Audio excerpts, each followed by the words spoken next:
Hi, Sagittarius.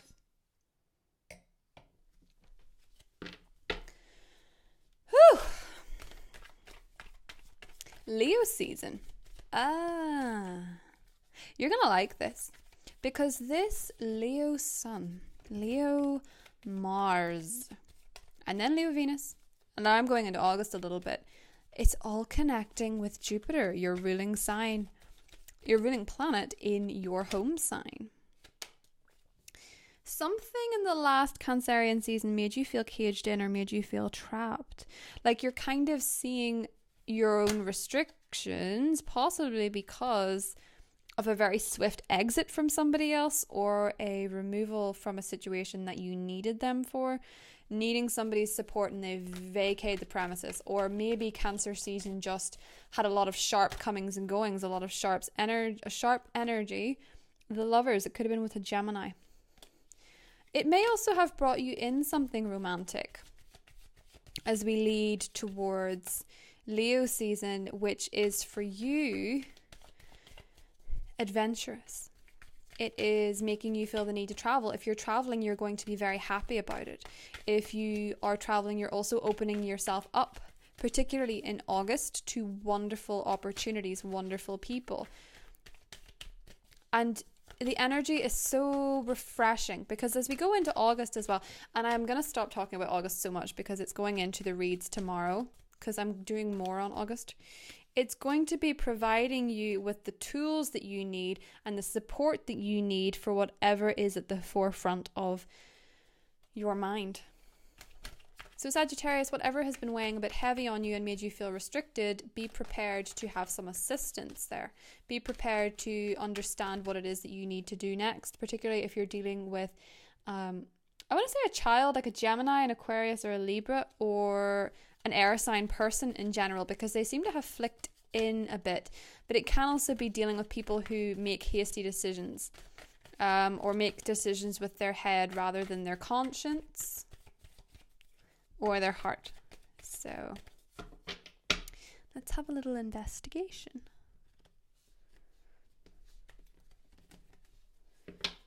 Okay.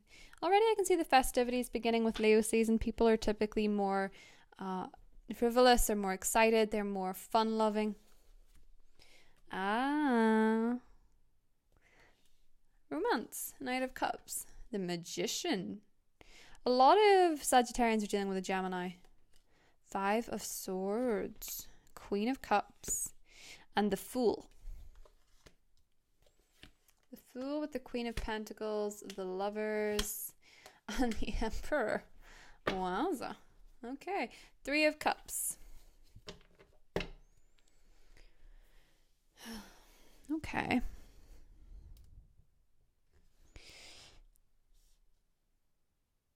So, we have many players in this production. The Fool card. You're ready to begin something new. You're very ready for a lot of Sagittarians who've recently come out of bonds or situations where they were not solo.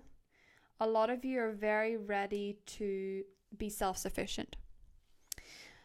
A lot of you have learned a very harsh lesson that is being drummed into you at the end of July. It's like you kind of just have a eureka moment where you click and you see where somebody else's intentions were actually lying, or somebody's behavior was actually really unhealthy towards you.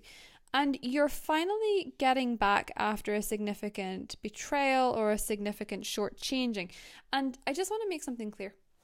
The Five of Swords can mean being betrayed by somebody that you know in the physical realm. It can also mean just feeling shortchanged by the universe, by life. Just feeling like something didn't pan out the way that you wanted it to.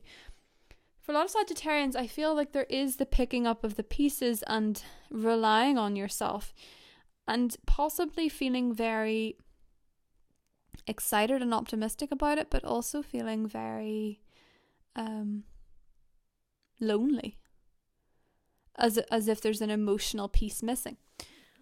What's really beautiful for this is that we're now moving towards a time when Jupiter is direct, and Jupiter is bringing you abundance in the sense of self. Many people find their Jupiter return quite tricky because it can give you some sort of deductions.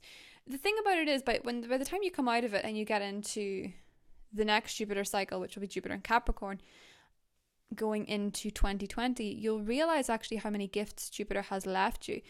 It usually leaves people one. I imagine for Sagittarians it might leave quite a few because it's your ruling planet.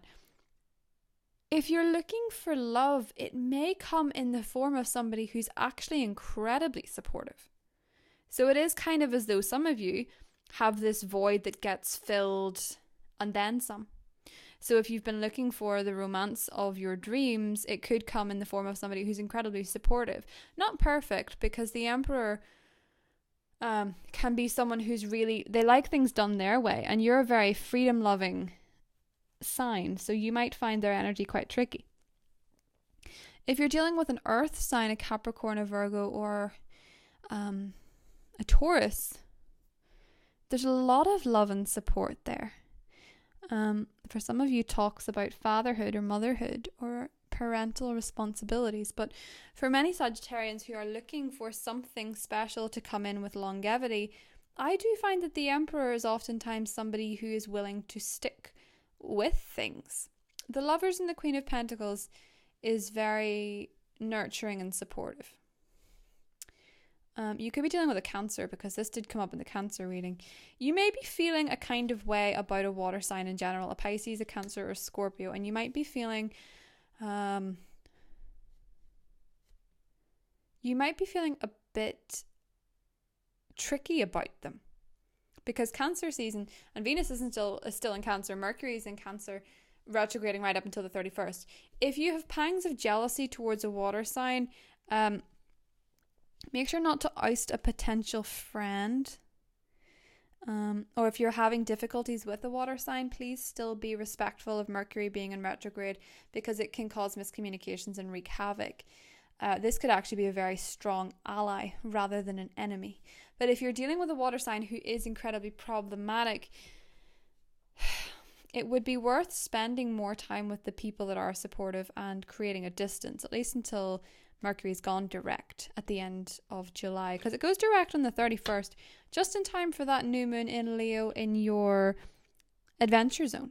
And that 9th house energy is where you feel most like yourself. So if you've not been feeling like yourself, Sagittarius, and you've not been feeling completely complete, is the way to put it, look for yourself to discover just how much you're made of in terms of looking after yourself financially, or looking after yourself physically, nurturing your body, looking after your home, your family. And be prepared that whenever you fill that void that's been left, the universe wants to fill it that little bit more. You might meet love in the form of somebody older or very different from your usual type. But love is love, Sagittarius, and it's a pretty big theme here. Chiron is retrograding in your romantic sector.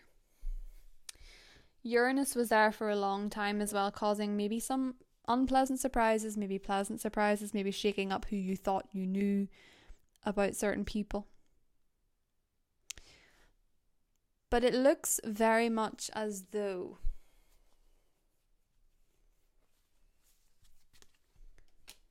there is an offer of love coming in for many, or an offer of support. There's something coming in with this new moon in Sagittarius this new moon in Leo, that is blessed by Jupiter in Sagittarius, that will bring you a pleasant surprise and an opportunity that could take you on many adventures.